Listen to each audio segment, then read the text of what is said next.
estamos viendo, ¿no? Entonces, en la medida en que se aumentan las imágenes, es mejor, ¿no es cierto? Porque nos va a parecer más natural de repente el movimiento, pero eso no viene, eso no es gratis, ¿no? Porque para manejar esas velocidades que implica frecuencias, los componentes electrónicos que van a manejar ellos tienen que ser de mayor calidad y con mayor, finalmente, costo, ¿no?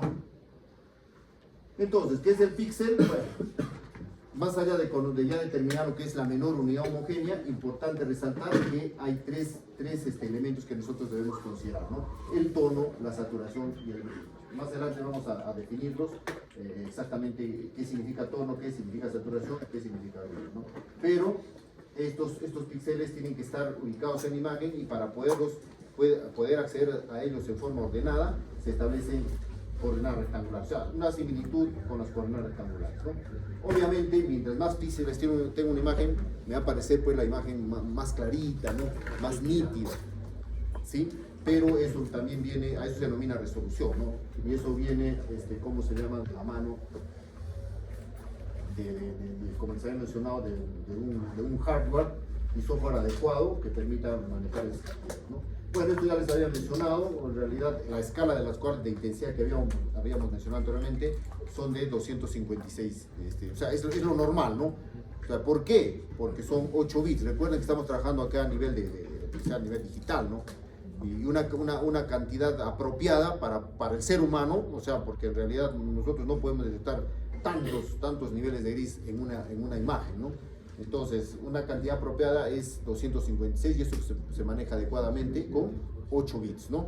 Pues de ahí que el número va desde 0 hasta 100 a 255, ¿no? Son los tonos de gris. Bueno, acá tenemos una representación nomás de lo que significaría una partecita de la imagen, ¿no? Ahí pueden ver cómo estoy extrayendo ese cuadrado pequeño de la imagen total y lo que realmente representa eso en una matriz, ¿no? Entonces imaginen la potencia que debe tener el hardware para poder manejar la inmensa cantidad de datos que se obtienen de una imagen de esas características, ¿no? Entonces, solamente esto es para formalizar un poco lo que ya más o menos ya lo hemos ido avanzando en la práctica, ¿no? Es una matriz, para el caso son 512 por 512 píxeles que van entre 0 y 255, la intensidad de cada uno de ellos, y cada uno de estos cuadritos que ven allí no viene a ser más que un píxel, ¿verdad? Ahora, ¿cómo se accede a ellos? Bueno, les había mencionado que es una escala, ¿no? Un eje de coordenadas, en donde se entiende que el primer elemento indizado va a ser el 0,0, ¿no? Eso hay que tener cuidado porque en función del software, o sea, debiera ser 00 como tradicionalmente se ha manejado, ¿no? Pero MATLAB no lo maneja así, no empieza de 00, sino empieza de 1, ¿de acuerdo? Entonces, si van a trabajar con ello y van a ser precisos de repente en hacer ubicaciones de los componentes, deben tener en consideración eso, ¿no? Quizá a veces desde el punto de vista de programación no nos interesa, ¿por qué? Porque ya lo hace el software, ¿no? Ya no tengo que estar precisando yo, sino determino nomás niveles, no tanto como ubicaciones, pero tengámoslo presente de que hay diferencia entre cómo maneja cada uno de ellos, ¿no? Entonces, recuerda más bien que la lectura de las imágenes se expresan a través de YX. Usualmente esto se denomina en vez de Y, ¿no? Y J, ¿no? Entonces, la forma de leer no es la que tradicionalmente nosotros sabemos, ¿no? Un eje rectangular nosotros leemos X con Y, ¿no es cierto? Aquí se lee Y con X, ¿no? Considerando los valores positivos hacia abajo y a la derecha.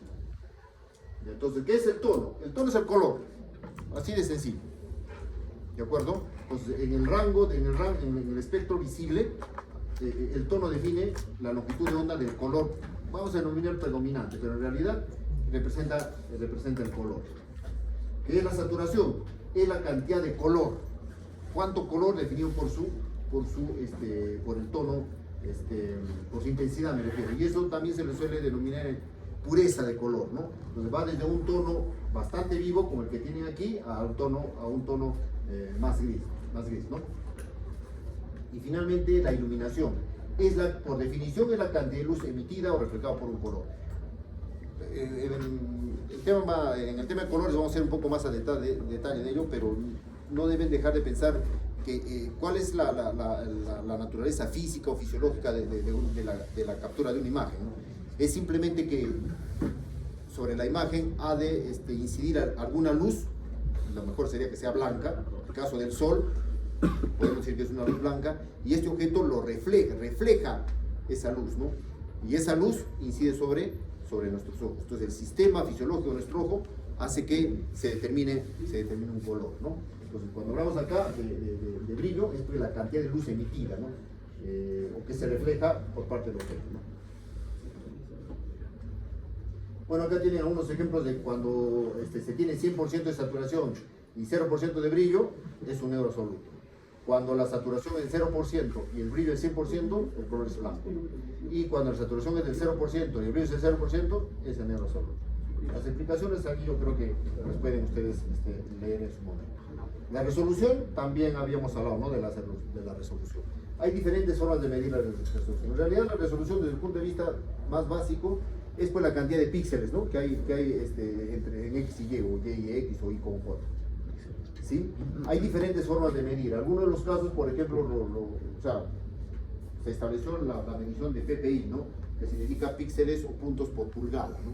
Entonces, es una forma, es un parámetro de medición como para determinar cuánto es un elemento más, tiene mayor resolución que otro, ¿no? O sea, en vez de medir todo lo que representa el objeto, se dice puntos por pulgada, ¿no? O sea, una pulgada cuadrada, ¿cuántos de resolución hay? Eso es muy común, por ejemplo, hablar de las impresoras, ¿no? Las impresoras hablaban de esta forma de medir. Pero en realidad nosotros más vamos a llevar al aspecto general de que vamos a tener una imagen y vamos a definir nomás cuánto tiene en su ancho y cuánta cantidad en su alto tiene de píxeles.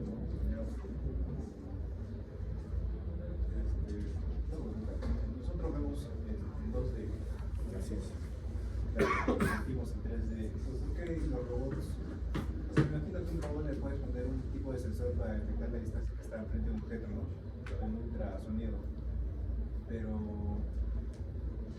¿qué otra forma podría ser para que, digamos, un robot detecte mejor el entorno? Claro, si el robot solo ve la 2D como nosotros, ¿qué otra forma se le podría poner para que pueda detectar el espacio 3D tanto como nosotros? También como nosotros. No hay otra forma que establecer un sistema de cámaras para que pueda detectar los datos que te faltan. Pero las cámaras también venden pero pueden tomar diferentes distancias. En algún momento había escáneres, ¿no? O sea, ha habido escáneres que hacen un barrido de todo un espacio y con ello te permite crear, ¿no?, el entorno visual sobre el cual el objeto, o sea, se puede ya determinar un valor tridimensional. Pero sabiendo que cada cámara te puede captar en 2 dimensiones, no te queda otra que utilizar más cámaras si tú quieres crear un entorno tridimensional. No hay otra forma, ¿no? Ahora, la otra sería que establezcas una red de sensores, se me ocurre pensar una red de sensores para que termine de medir aquello que te falta, ¿no? Entonces, ya pasa por añadir elementos adicionales a la simple lectura de una cámara, ¿no? De hecho, o pones más cámaras o pones una red de sensores para que te pueda dar los datos de los elementos que te faltarían para una cámara, para un entorno tridimensional, ¿no?, para poder capturar un entorno tridimensional. Bien, terminamos de ver el tema. Acá quizás el componente electrónico que se lleva todos los aplausos en función de elemento base es el CCD, ¿no?, el sensor CCD, ¿no? Es un sensor que lo que hace es pues tomar la energía luminosa que representa una imagen y la convierte en una energía eléctrica, ¿no? Y con ello nosotros podemos establecer los elementos más importantes para que pueda la imagen ser capturada por la cámara, ¿no? Entonces el arreglo CCD va a generar, como hemos mencionado anteriormente, una matriz, ¿no? Una matriz de, ¿cómo se llama?, de filas por columnas que representarán, en función de la cantidad de CCDs que se esté teniendo, va a representar pues la resolución, ¿no? Como pueden ver ustedes, la resolución juega un papel importante, puesto que una vez que se tiene que establecer este proceso de muestreo, que significa definir los puntos en los cuales la CCD ha capturado los datos, pasar a cuantificar, ¿no? Cuantificar significa que hay que asociarle un valor dentro de lo que corresponde a la escala que nosotros pretendamos y a cada uno de los píxeles que el CCD ha capturado, ¿no? Entonces puede ser que nosotros establezcamos una escala básica y sencilla de solamente 2 colores, ¿sí?, hasta llegar a tener más tonos de gris que me permitan establecer, digamos, contrastes más que permita ver la imagen más clara, ¿no? No porque acá tengamos esta escala de solamente dos elementos, blanco y negro, significa que no se usan, al contrario, ¿no? Como vamos a ver, la tendencia es que cuando yo quiero reconocer objetos de una manera más sencilla, es llevarla a una escala solamente 2, para determinar partes de la imagen en donde está presente el objeto y donde no está presente para poder identificarlo, ¿no? Como vamos a ver, es una parte también importantísima el hecho de que hayan dos. Quizás estos son los que están en el medio, no son muy usados, ¿ah? ¿Sí? Lo que sí es importante es esto. Cuando yo utilizo solamente dos niveles en una escala, se llama binarizar. ¿Qué significa binarizar? ¿Cómo se llama? Claro, o le doy negro o le doy blanco. Significa que, digamos, en un objeto, ¿no? Significa que el objeto llegó a su límite y esto le pertenece al objeto y esto no le pertenece. Eso es el entorno. Entonces, con ello voy a reconocer un ejemplito, vamos a ver al final, ¿no? Acá tienen bueno, todos los tonos de gris que se puedan hacer para que comparativamente lo puedan ver, ¿no? Desde 2 hasta 256. Con esto quiero mostrarles que en muchos casos el ojo humano no detecta, ¿no? O sea, si yo les tapo esto aquí, para nosotros va a ser prácticamente casi igual, ¿no? O sea, el ojo humano no es capaz de detectar una diferencia entre 64 y 128. ¿Sí? Claro que sí vamos a poder detectar entre este y este, por ejemplo, ¿no? Entonces, por más que tengamos los 256 tonos de gris, realmente el ojo humano no los detecta. Pero, como les he mencionado, la razón de que haya 256 es porque son 8 bits, ¿no? Y para mantener una imagen desde un punto de vista, si es que es necesario, de percepción adecuada, es que se está utilizando ello, ¿no? Pero en realidad el ojo humano no permite, ¿no?, detectar, o sea, diferenciar todos los tonos de gris que existen. Luego hay que almacenar, obviamente, esto representa ya por un adecuado sistema de almacenamiento en el hardware y obviamente en el software, y representaría una matriz, ¿no?, como la hemos visto acá. Aquí está lo que les había mencionado anteriormente, que hay que establecer la diferencia cómo indiza Python y cómo indiza MATLAB, ¿no? Python empieza del 0,0 y MATLAB empieza del 1,1. Por lo tanto, el elemento al extremo final va a ser 15, para este ejemplo, ¿no?, que es de una resolución de 16 por 16, ¿no? Tratándose que el 0,0 es un dato ya, para el Python va a ser pues el 15,15, su valor más extremo, y para MATLAB va a ser el 16. Acá tenemos un ejemplo de cómo un filete de atún se considera, se está procesándolo así en líneas generales para poder determinar su límite, ¿no? O sea, cómo yo puedo diferenciar entre el filete y el entorno, ¿no? Por ejemplo, para establecer calidades. Y eso lo que me está mostrando es que en este caso, solamente en esta zona, si nosotros hacemos una evaluación ya más profunda de píxeles, podemos encontrar la diferencia que acá, ¿no?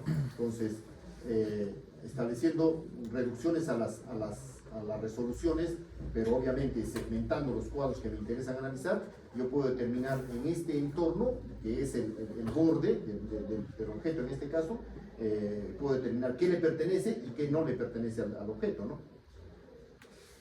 Aquí aquí debemos tener cuidado de la interpretación de lo que es bidimensional y de lo que es tridimensional, ¿no? Sabemos que la representación bidimensional representa pues prácticamente la ubicación del píxel junto con su intensidad, ¿no? Pero aquí el tercer elemento indica pues la iluminación, ¿no? No es que sea una distancia, que en buena cuenta podríamos decir de la matriz, ¿no? Sino que más bien esta tercera coordenada, esta coordenada z, como menciona aquí, va de 0 a 255 y también muestra el tono, ¿no?, el tono de gris involucrado, que permite hasta cierto punto determinar qué partes de este objeto tienen características especiales, ¿no? Por ejemplo, que de carne, que puede detectar de repente espinas, qué sé yo, ¿no? Va a depender de lo que uno quiera hacer, ¿no? Pero lo que sí no deben confundir acá, que el valor tridimensional de esta imagen no es que la tercera dimensión sea una distancia, ¿no? Sino que más bien representa un nivel, ¿no? Un nivel, en este caso de gris, para poder determinar características del objeto, ¿no? Bien, como habíamos mencionado, la representación a color representa, pues, en buena cuenta, desde el punto de vista más conocido, la presencia de tres colores, ¿no? El rojo, el verde y el azul, ¿no? Y obviamente los niveles, ¿cómo se llama? O sea, los niveles que se han manejado para el gris, llámese 2 a la octava, 256, también se manejan acá, ¿no? Acá más bien para la Z, para representar el tono del color, ¿no? Se puede transformar imágenes entre color y gris, sí, ¿no? Entonces, lo que se hace básicamente es utilizar un promedio ponderado de los tres colores básicos. Respecto al procesamiento digital de la imagen, ¿no? Fíjense, el procesamiento digital de la imagen es, desde su concepto más básico, representa utilizar algoritmos que, teniendo una imagen de entrada, como la que tenemos aquí, en el lado izquierdo, generen una imagen de salida, dependiendo de lo que nosotros queramos. Por ejemplo, en este caso, si yo quisiera, se me ocurre decirles, contar esta fruta, simplemente me va a bastar binarizarlo para indicar su presencia o ausencia, y se acabó, ¿no? ¿De acuerdo? Depende de lo que yo quiero, ¿no? Pero si yo deseo hacer cosas más allá de eso, de repente puedo determinar el color, la intensidad del color, para poder ver en qué nivel de madurez está, ¿no? Y de repente voy a importar mejor voy a exportar esta fruta, y de acá a que llegue hasta China se va a demorar un par de semanas, ¿no? Y el nivel de maduración tiene que estar en tal nivel de maduración, valga la redundancia, para que durante todo ese tiempo pues no llegue pues allá la fruta podrida, ¿no? Entonces, eso lo puedo hacer y puede terminar eso con inteligencia artificial, sí, pues, ¿no? Entonces, va a depender de lo que nosotros hagamos, ¿no? Aquí tenemos entradas y salidas para diferentes aplicaciones. Puedo yo tener esta entrada para restaurar, en restauración de imagen puedo entrar esta entrada y puedo generar esta salida, ¿no? Llámese la izquierda, el input de acá y aquí, ¿no? Pero si quiero filtrar ruido, ¿no? Para poder de repente, ¿cómo se llama? Identificar a presencia de animales, ¿no? Entonces aquí puedo hacer un proceso de filtrado, estableciendo que el ruido es todo el entorno, para poder determinar la presencia de los animales, ¿no? Eso es porque quiero hacer así, pero de repente me interesaría filtrar la figura para poder determinar que haya mallas acá, ¿no? Para ver si existía o no. Entonces, eso va a determinar los tipos de filtros que puedo utilizar. Depende de lo que yo quiera. Detección de bordes, ¿no? Como pueden ver ustedes, como en la izquierda y en la derecha, puedo utilizar los procedimientos de visión artificial para poder detectar los bordes y establecer la forma o lo que se quiera de esa imagen, ¿no? O aumentar el contraste, ¿no? Como una figura de esta naturaleza puede ser mejorada de esta manera, ¿no? Va lo que los celulares tienen eso, ¿no? Hacen uso teniendo una imagen de un tipo, o sea, que lo han denominado, ¿no? Por inteligencia artificial. Realmente están haciendo un tratamiento especial de la imagen, utilizando filtros y una serie de componentes, ¿no? Efectos de movimiento, modificación de colores. Bueno, hay una serie de aplicaciones que se pueden utilizar, ¿no? En líneas generales, acá tenemos, por ejemplo, un procedimiento para reconocer objetos, ¿no? Se adquiere la imagen, ahí tienen en el punto 1, se adquiere la imagen. Como ven ustedes, tiene que haber un adecuado nivel de iluminación. Más adelante, cuando avancemos en aspectos más específicos de alguna aplicación, la iluminación juega un papel muy importante, ¿no? Muy importante. Entonces, primero se hace un preprocesamiento, como pueden ver ustedes allí, se está estableciendo lo que hemos mencionado anteriormente, ¿no? Se hace una binarización para obtener el modelo de la geometría del objeto, ¿sí? A través de la interpretación y separación de los colores RGB se puede extraer las características de esta fruta, ¿no? Y con ello determinar, por ejemplo, su intensidad.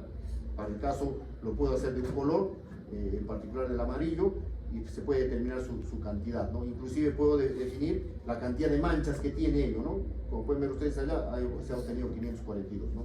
Entonces, de acuerdo a las características hechas ya por las personas que conocen, el número de manchas que está dentro de ciertos márgenes me permite, por ejemplo, clasificar a esta fruta como premio, ¿no?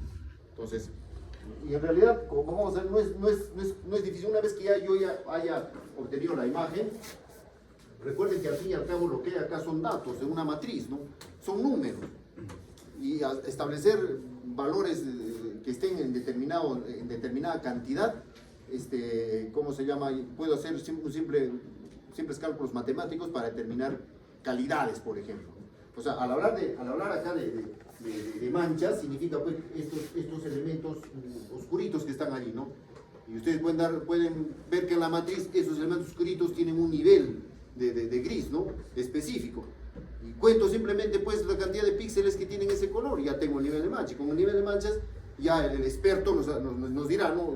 A ver, una cosa así, contará más o menos, dirá, ya tantos manchas significa que la pera es buena.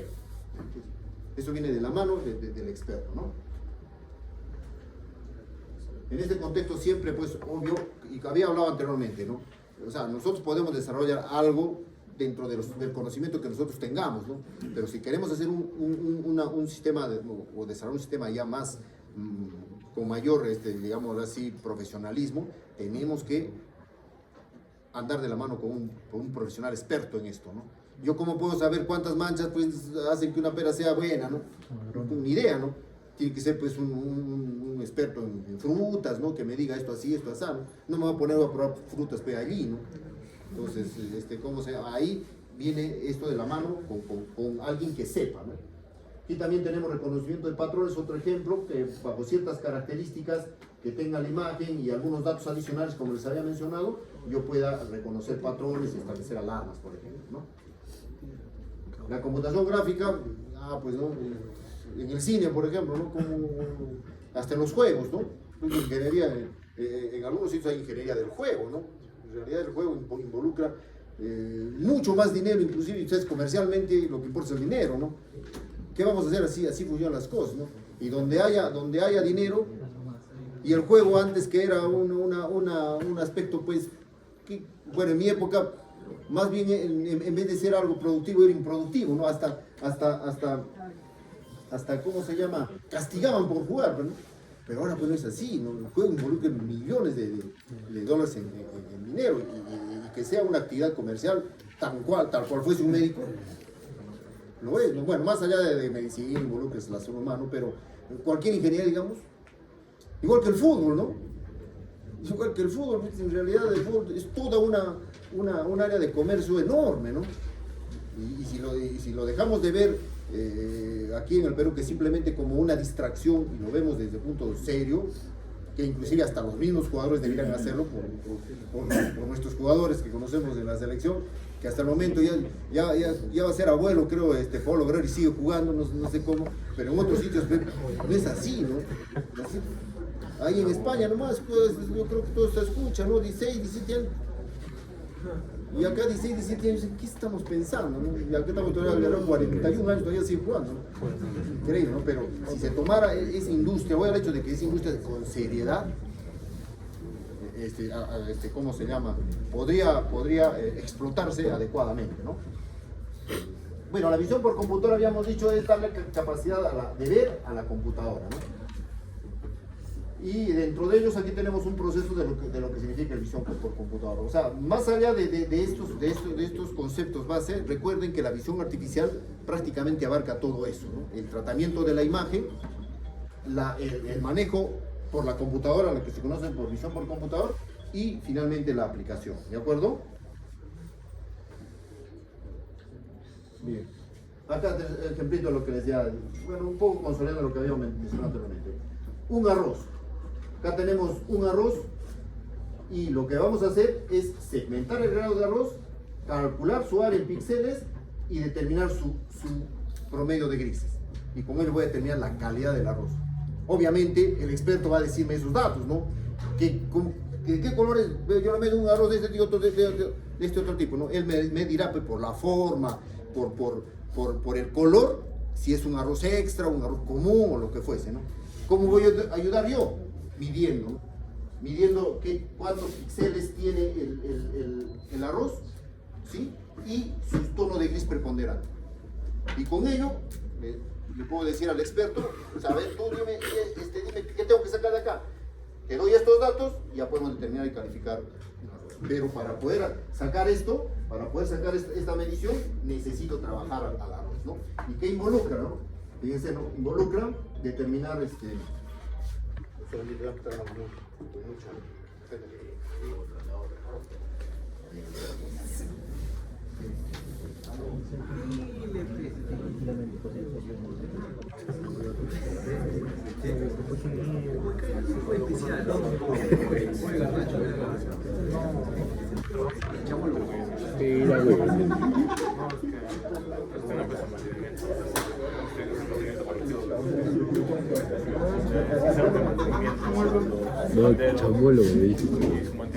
Entonces, fíjense el procedimiento así sencillo y manejar, ¿no? De manejar, ¿no?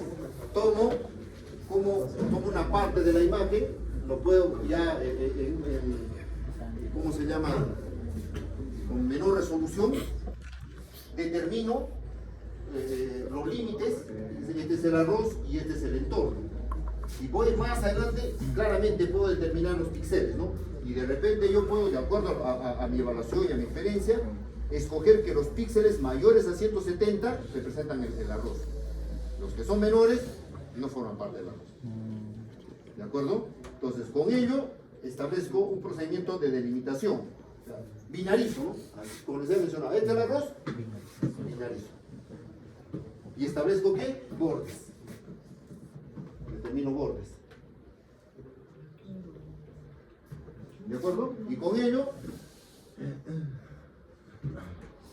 alcanzo la segmentación total del arroz.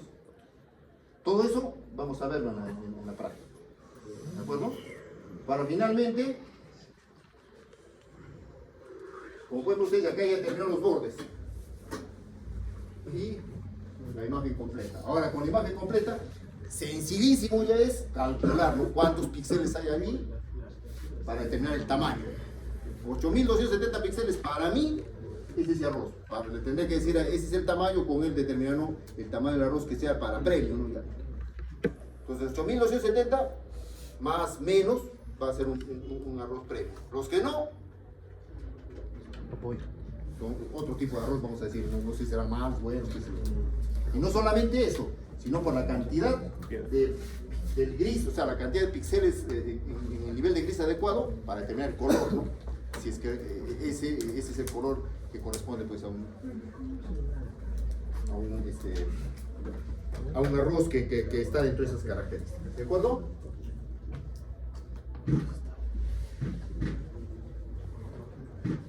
Vamos al siguiente tema. Bien, respecto de los histogramas, ya habíamos hablado ya de los histogramas en clase pasada, ¿no? Habíamos hablado de que en realidad el histograma forma parte de una serie de temas que están relacionados con el procesamiento en el dominio del espacio. Así como les había indicado eso, ¿no? Así como en procesamiento digital de señales se habían hablado de cómo se llaman los procesos que se hacen en el dominio del tiempo y procesos que se hacen en el dominio de la frecuencia, aquí también hay dominio del espacio y el dominio, se trabaja como serie de Fourier. Vamos a hacer un poco de ello en segunda fase, no muy al detalle, pero es bueno que nosotros sepamos hasta en dónde esto también se aplica. ¿De acuerdo? Entonces, de primera instancia, en la primera parte vamos a hablar de los histogramas, ¿no? Los histogramas, como ya les he mencionado, cómo se definen, qué incidencia tienen respecto de cómo se crean. Además de eso,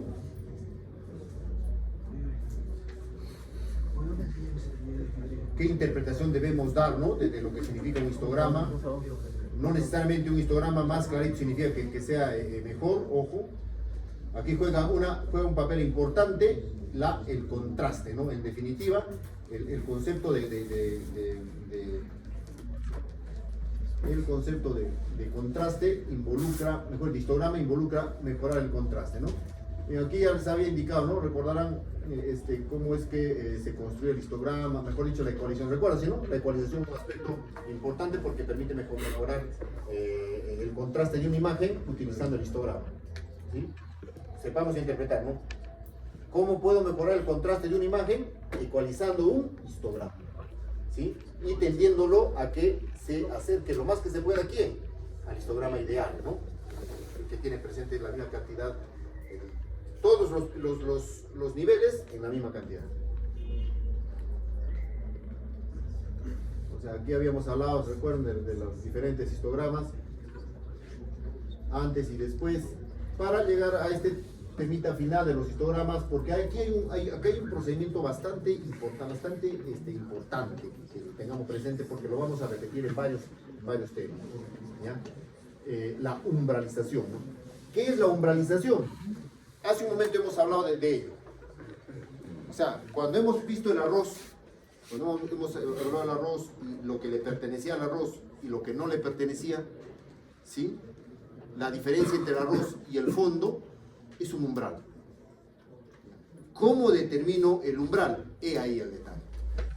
Al ojo, bueno, el ojo humano pues, tampoco es lo máximo, ¿no? Entonces, ¿hay procedimientos especiales para establecer ese umbral? Sí.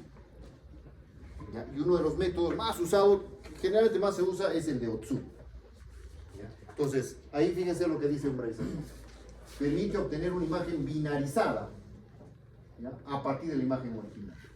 Su definición está clara, ¿no? 0, cuando tiene cierto valor, y obviamente L más 1, considerando que L es el mayor nivel, viene a ser posible L menos 1, cuando esté en cierta cantidad de intensidad, va a ser 0, y cierta cantidad de intensidad mayor que esa, va a pertenecer al objeto. La umbralización es establecer este 1. ¿Cómo establezco ese 1? ¿De acuerdo?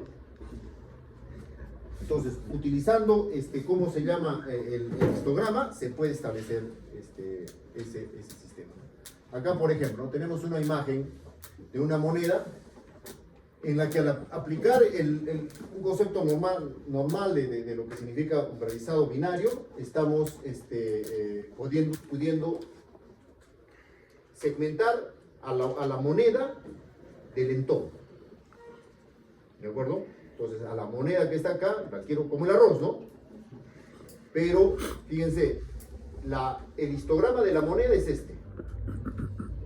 ¿Ya? Y ustedes, al ojo nomás pueden agarrar y sacar el umbral, sí, ¿no? Porque si dan cuenta, aquí aproximadamente es la diferencia entre los grises, ¿no? El gris casi negro con el gris de la moneda, ¿no? Entonces pueden darse cuenta cómo los grises casi negros están acá, ¿no? O sea que sería todo el fondo, ¿no? Y la moneda estaría desde aquí para la derecha, ¿no? Estableciéndose que hay partes de negrito que son un poquito más grises, pues, ¿no? Entonces, establecer este U es crucial en muchos procesos. ¿De acuerdo? Hay varios ¿cómo se llama? Métodos de umbralización, pero el que les he mencionado que es muy utilizado es el método de Otsu. Ese metodito para lo que significa establecer los umbrales, la vamos a manejar mucho, ¿no? Aquí, por ejemplo, podemos ver cómo es que se ha utilizado esa segmentación para, ¿cómo se llama?, establecer, digamos, las connotaciones de la Vía Láctea, utilizando el método SU con U igual 68. Eso implica establecer algunos conceptos relacionados al negativo, al brillo y al contraste, ¿no?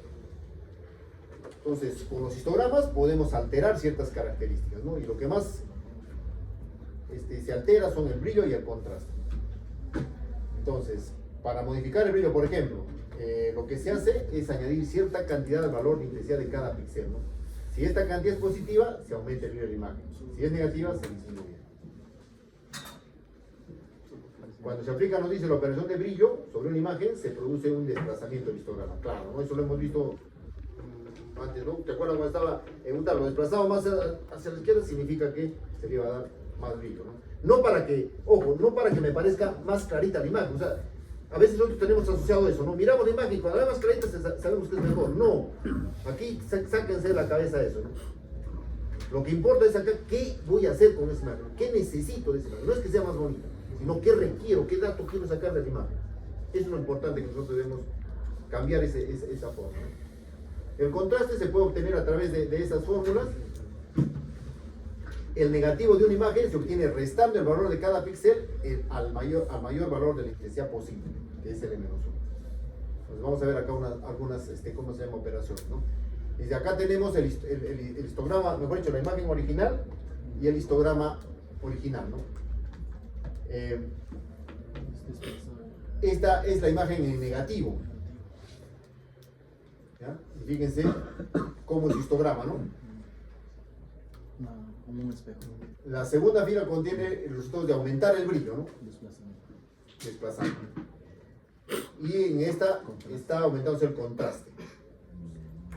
¿De acuerdo? Recuerdan ya no del contraste. ¿Qué se busca?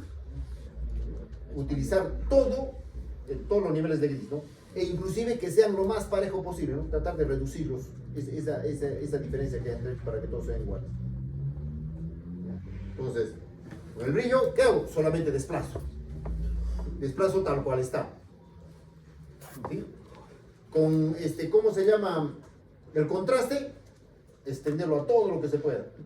Y que todos sean, tratar de que todos sean del mismo nivel. Y el negativo, todo lo contrario, ¿no? Pasarlo como una imagen de espejo. Bien.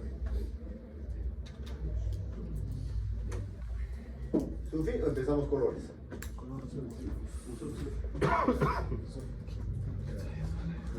Vamos a hacer una introducción a los colores, ¿ya? 5 minutitos más para que puedas tomar listo. La verdad no sé.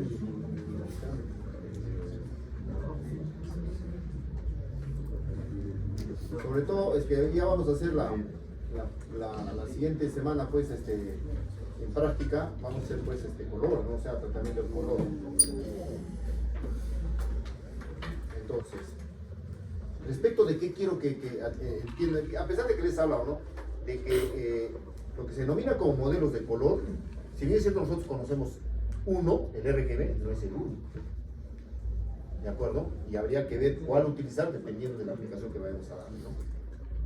Entonces, es importante el color en la visión artificial porque no todo se maneja con imágenes monocromáticas.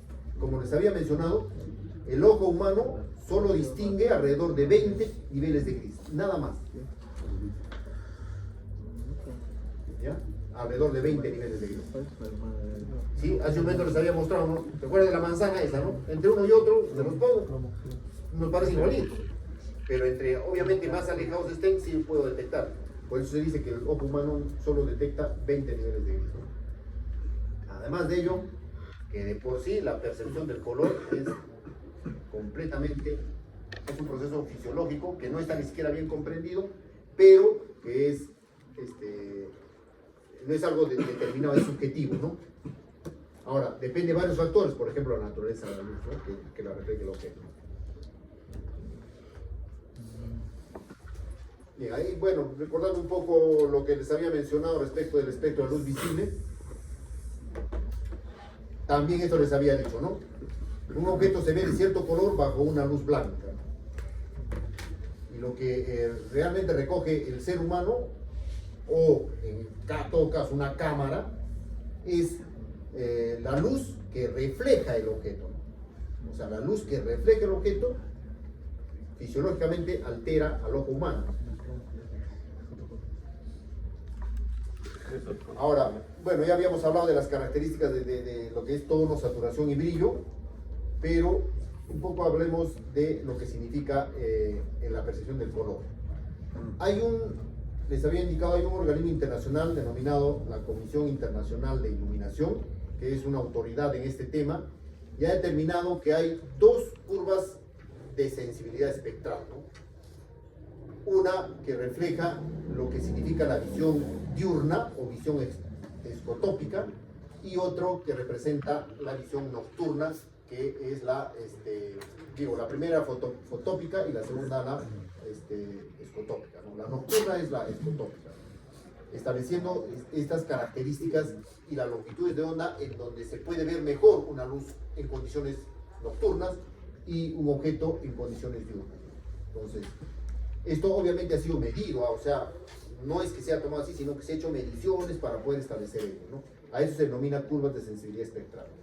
Ahora, es bueno que nosotros sepamos que el sistema visual humano está compuesto por dos tipos de fotorreceptores, dos tipos de células, por decirlo así, ¿no? Los que se denominan conos, que actúan en la visión diurna, y los que se denominan bastones, que significan que trabajan en la visión nocturna, ¿ya? O sea, los conos van a verse, desarrollan la visión fotópica, y los bastones desarrollan la visión escotópica. ¿De acuerdo?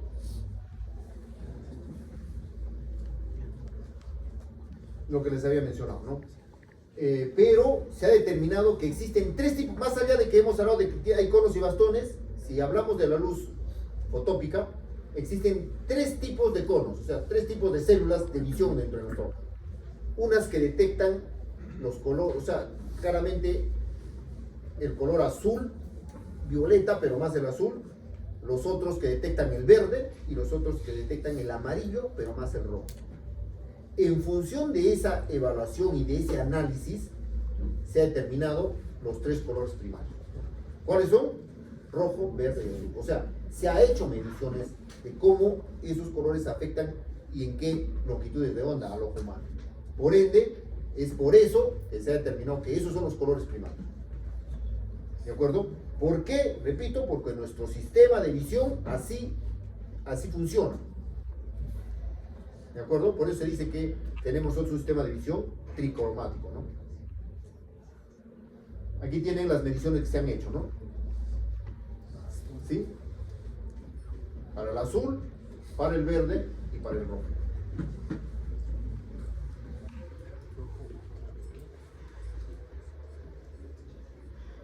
Ahora, a eso se le han denominado colores primarios y se establece que adicionando esos colores primarios se crean los otros, ¿no? Por ejemplo, entre el rojo y el verde el amarillo, ¿no? Entre el azul y el rojo el magenta, y entre el verde y el azul el cian, ¿no? Entre los tres el blanco. Son colores aditivos, pero también se ha establecido y se ha hecho trabajar en función de ello a los colores, ¿cómo se llama? Secundarios, ¿ya? Estos colores secundarios se dice que actúan en forma sustractiva, no adictiva. O sea, en vez de sumarse, uno se quita del otro. Y esos tres colores son el magenta, el amarillo y el cian. Sabrán ustedes deducir entonces por qué las impresoras tienen esos tres colores. ¿De acuerdo? Entonces, sustractivamente se crean y la combinación de ellos crean los de acá, ¿no? El rojo, el azul y el verde. Y la conjunción de los tres, ¿qué crea? El negro. ¿De acuerdo? Por ende, estos colores son complementarios. Entonces, en el caso de la televisión, utilizan los colores primarios, aditivos, ¿no? De tal manera que nosotros podemos crear la imagen sumando los tres colores primarios. En el caso de la impresora, no. Bien, allí lo vamos a dejar, jóvenes. También hemos hecho un recorrido bastante importante. Bueno, además voy a aprovechar estos minutos para llamar a esta mejor.